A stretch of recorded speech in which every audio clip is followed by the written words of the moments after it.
Hi, everyone. Good evening. I am Charmaine Grace Brown. I live in Canada, Winnipeg, Manitoba, and I am here on Impact Gospel Radio with you tonight or this evening to share with you the program Mental Health, a Holistic Impact.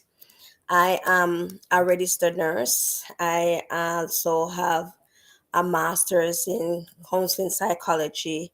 I also have a master's in nursing um, with an emphasis in public health. Mental health is very important. It is one of my greatest topic and one of my greatest focus because many times we have issues and we're afraid to speak about them. We're afraid to tell others. And there are many different reasons why it is so. And I was in that position as well. And so I know the fear and I know the rescue that we would want but is not able to ask for. We are going to look at anxiety today. And so I am going to put up on my screen. Hope you are able to still see my face when I speak.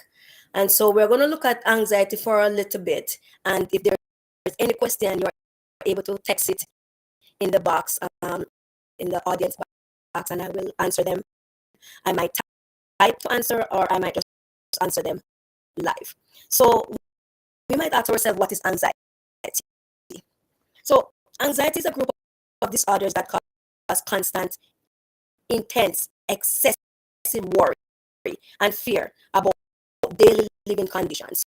So we might have fear about our finances, we might have fear about our sleeping conditions, we might have fear about our children, our pets, just fear that things will not go well. Even if things are going well, we might fear that the things that are going well might change. That healthy thing might become unhealthy. It is a sudden feeling of repeated intense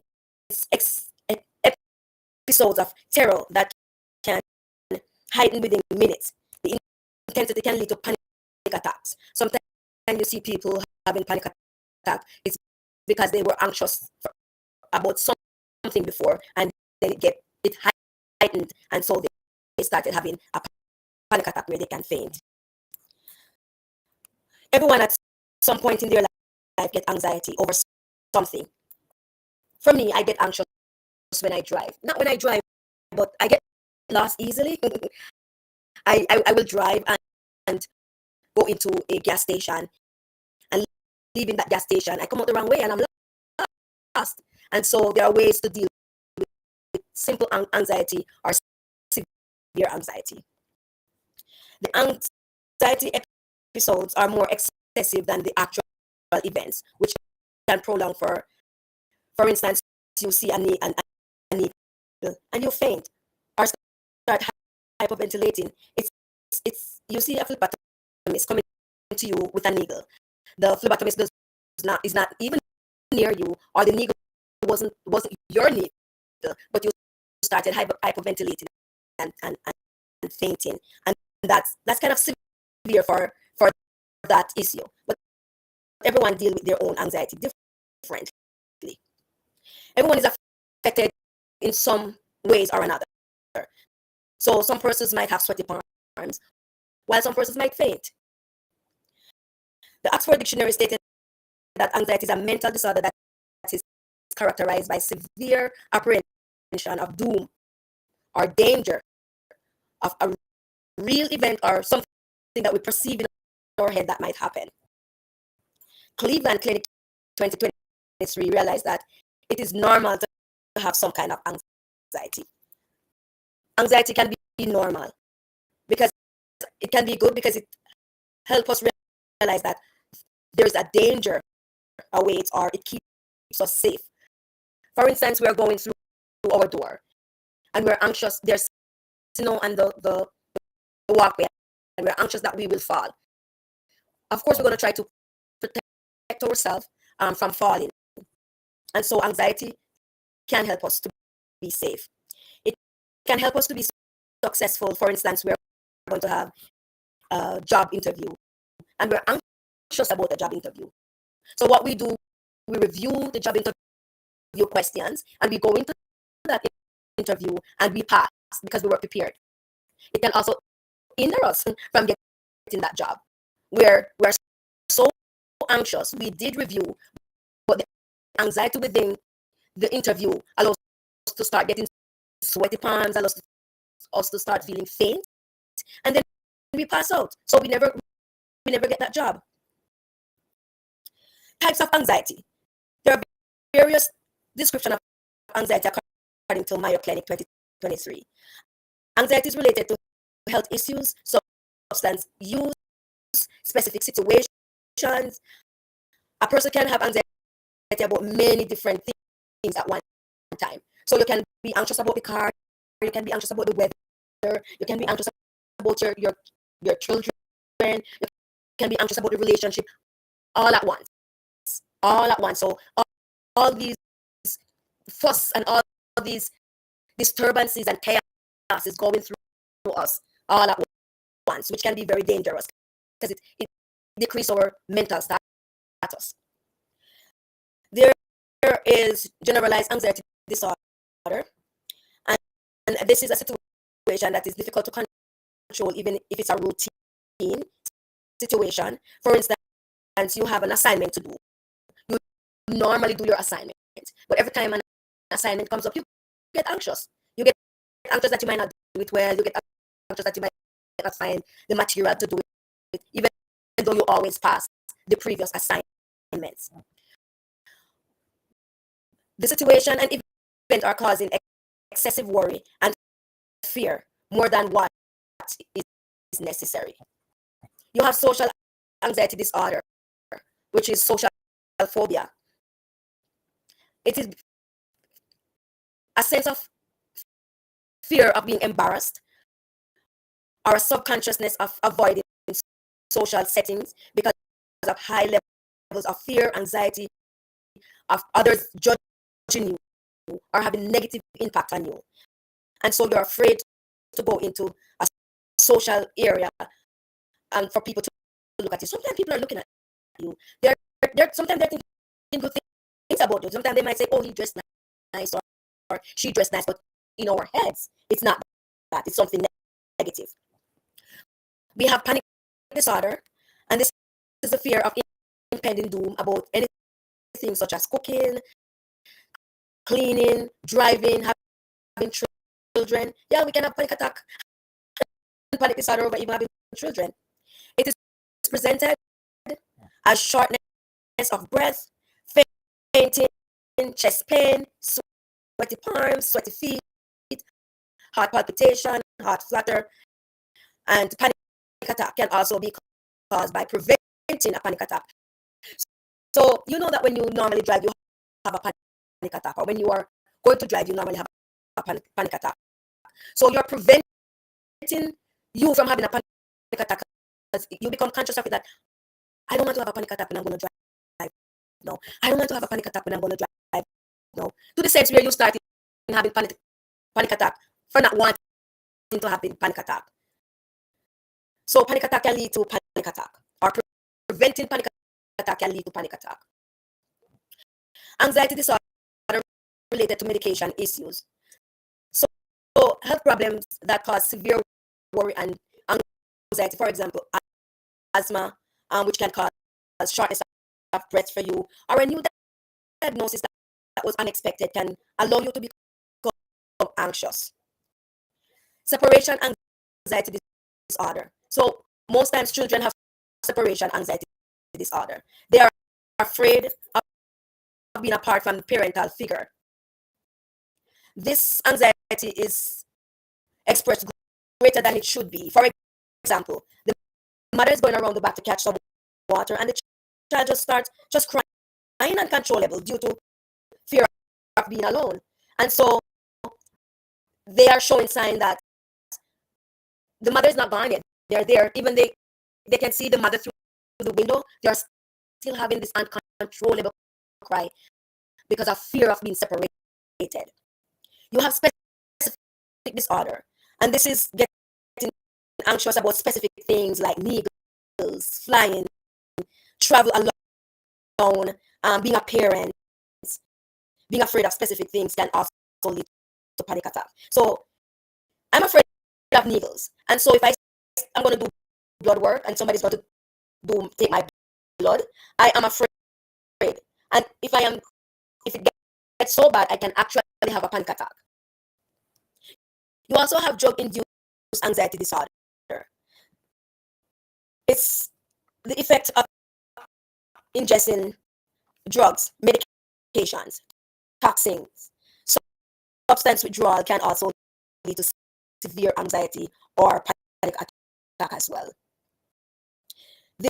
There is a fear, agoraphobia, which is the fear of situations and feeling of being embarrassed, feeling trapped, feeling of helpless. So you might be in an elevator and the buttons are going off, the light went, and you were never afraid of elevators before. But all of a sudden, you're not getting any reception in the elevator. It becomes dark, and so you started having anxiety problem in the elevator to the point where you start feeling like you're not, because it's dark, feeling like you're not catching that breath, and so you start having a panic attack in the elevator that you never normally do have. There's also a selective mutism, which most times are related to children. They will speak in your house, they will speak to friends and family, but when they get into a social area, they will not speak. They become dumbstruck. They become disengaged. They don't know what to say. They are dumbstruck. That is one of an anxiety that they may have pertaining to crowd or pertaining to speaking in public. So medically, there is a criteria to assess for anxiety or to assess for mental health issues. There's a criteria that the doctors may go through a assessment tool to see where you are, and the diagnostic and statistical manual of mental disorder. There are some anxieties that are not classified in those criteria, but the person become anxious to the point where they are unable to do their life task, their daily task. It disrupts their living condition, and so these anxieties are known as other specific or unspecific anxiety disorder. So it might not be panic attack, it might not be selective mutism, it might not be within none of those names, but you are having anxiety attack, and so it becomes known as other specific or unspecific anxiety. If you have any question, you can type it in the box. In the meantime, I am checking the box, and I will answer you. So we're going to look at who are at risk for anxiety disorder. Who are at risk? People can have genetic and environmental issues that can predispose them to anxiety disorders.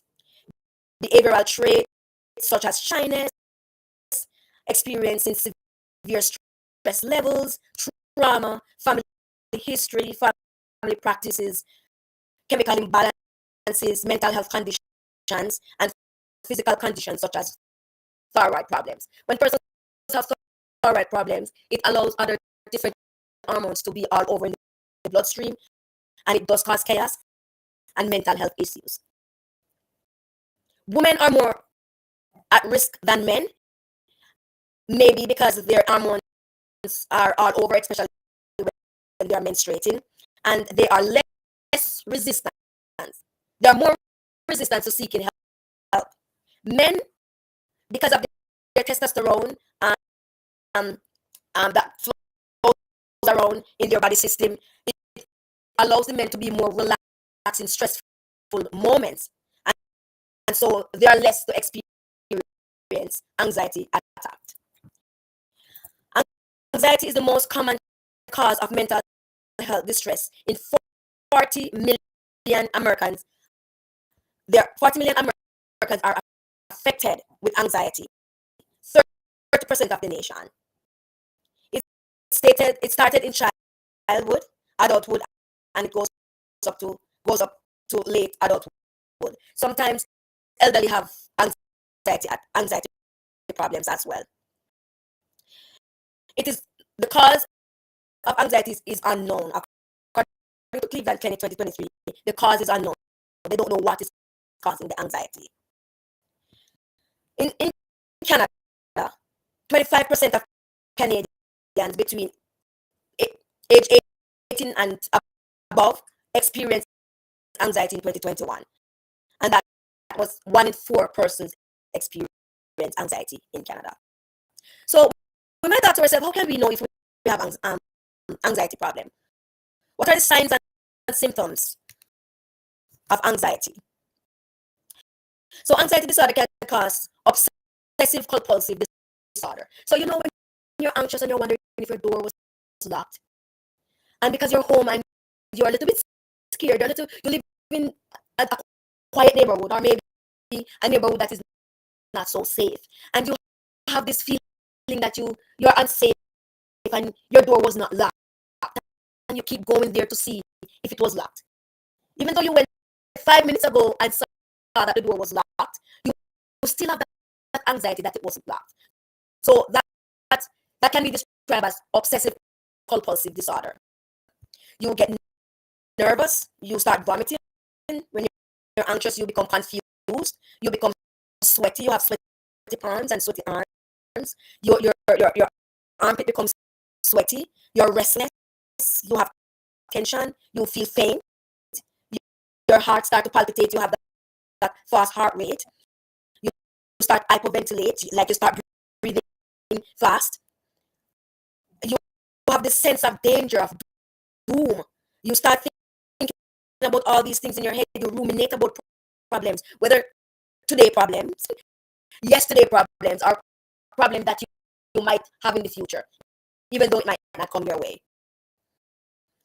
You start feeling weak, tiredness, dry mouth, and you try to avoid situation that you might feel anxious in.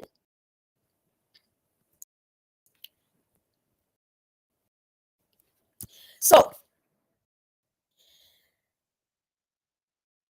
we are going to ask ourselves, why is it important to seek assistance?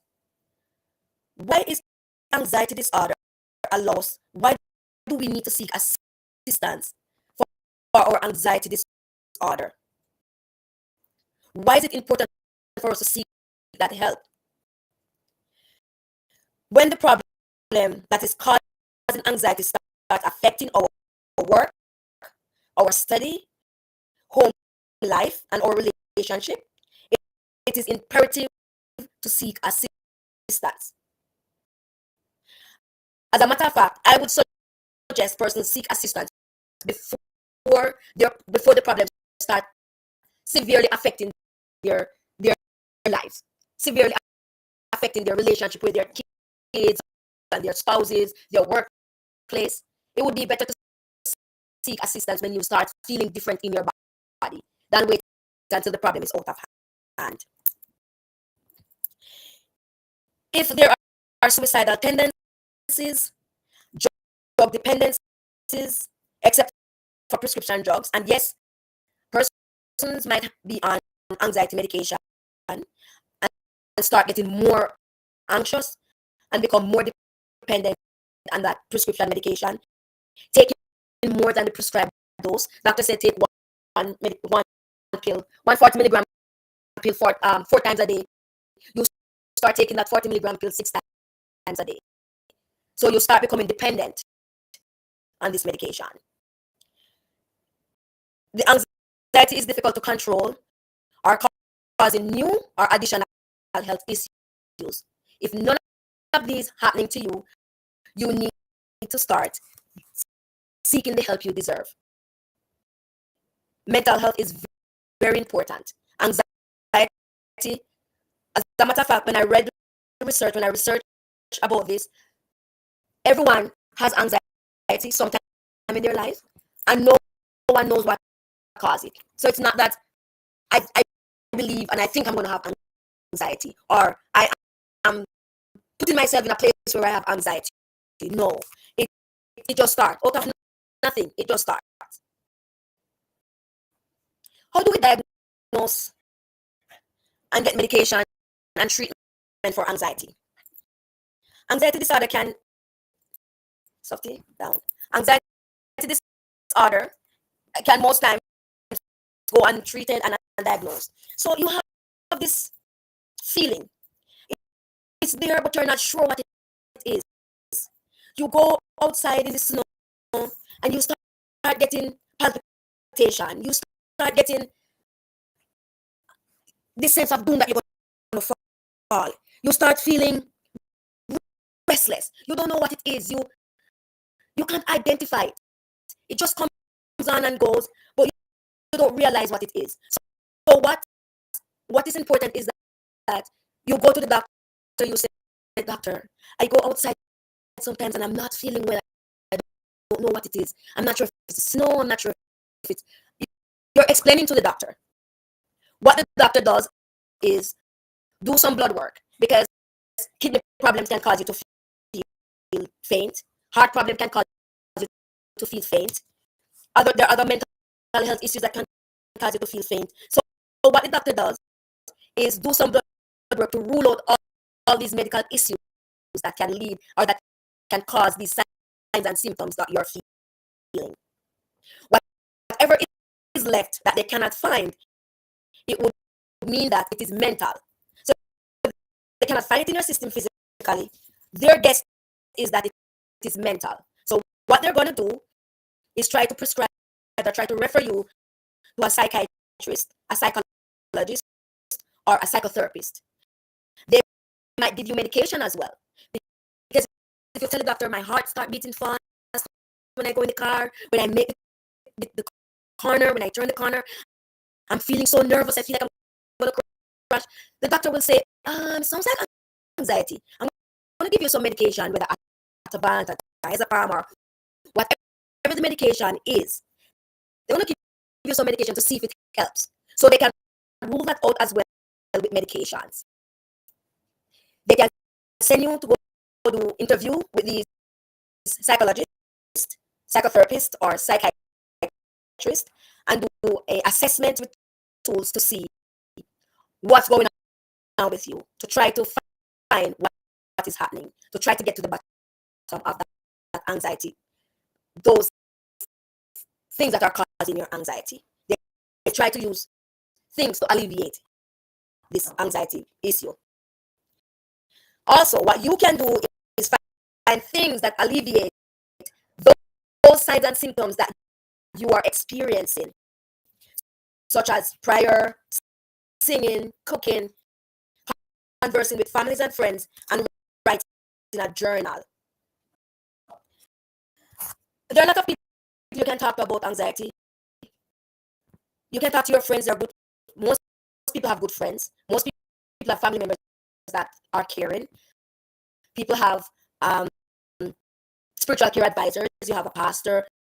You might have a church sister. You might have persons in the church that you can speak to. It is best to speak about it.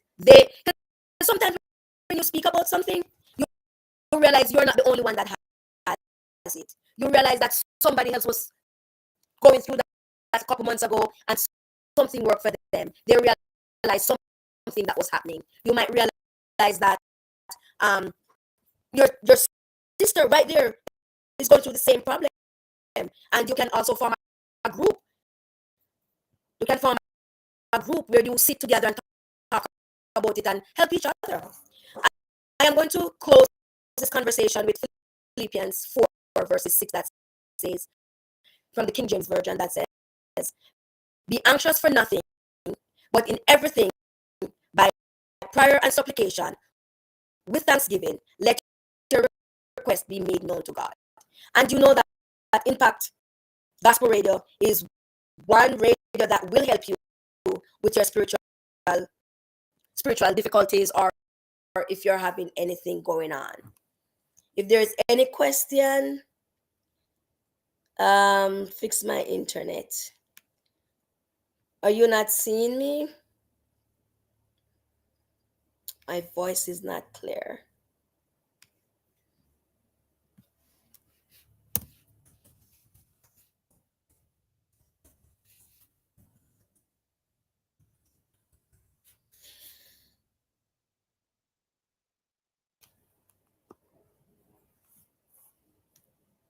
Sorry, maybe it was because it's the same position I'm in and the same service. So if you didn't hear me clearly, you can type and I can repeat what you didn't hear.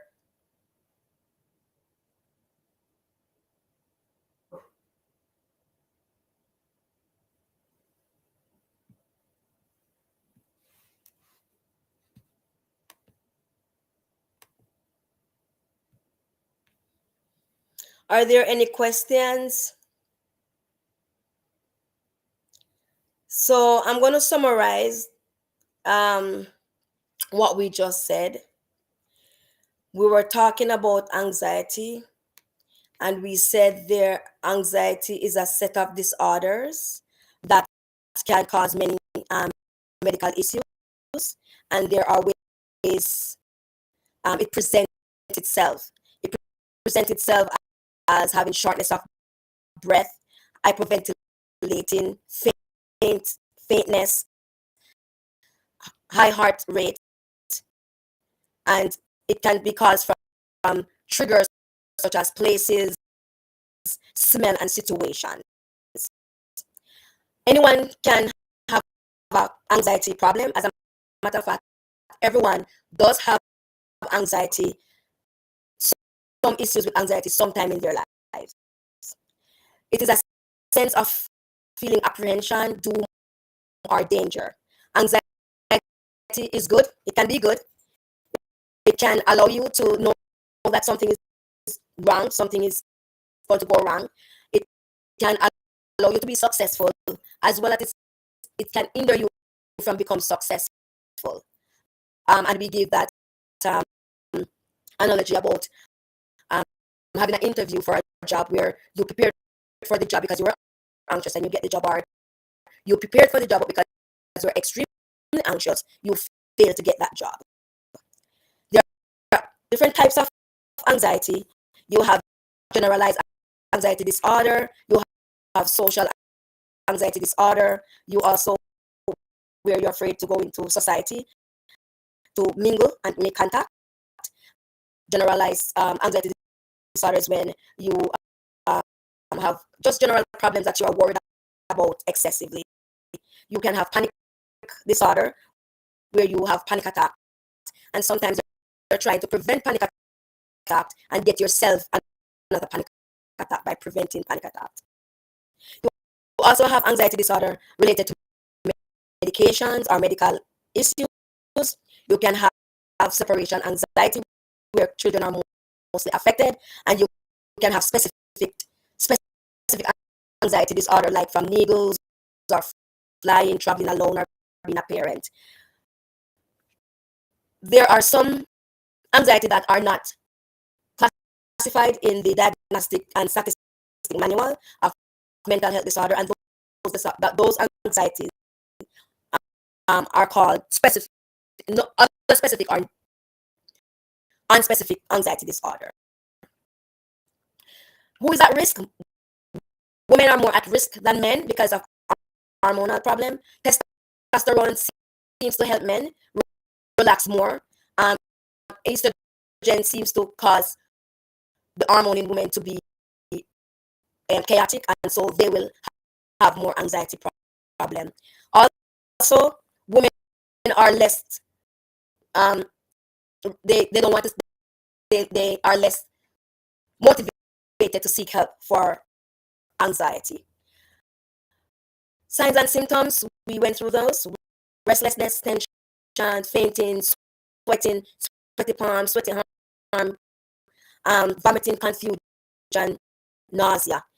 And why is it important for us to seek assistance when we have anxiety problem? It is important because anxiety can affect our lives. It can affect our relationship, our normal routine, our work and study life, and our home life.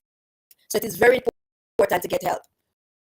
How how is it diagnosed? So the doctor, what they do is rule out what they think might cause the problem or might cause your signs and symptoms, and whatever is left, they might think they can't find it anywhere physically. So they might think, you know what, this is mental. I'm going to send this person to a psychologist or a psychiatrist or a psychotherapist, even counselor as well. And they will do an assessment, an interview, and see where you fall on that assessment tool, and they might diagnose you, give you medication, and give you activity to do to alleviate the anxiety problem. And I close with Philippians 4, verse 6. Be anxious for nothing, but in everything by prayer and supplication, with thanksgiving, let your requests be made known to God. And Pastor Rotti has a good program on Impact Gospel Radio that is very, very supportive of persons who are going through mental health issues and anxiety disorder.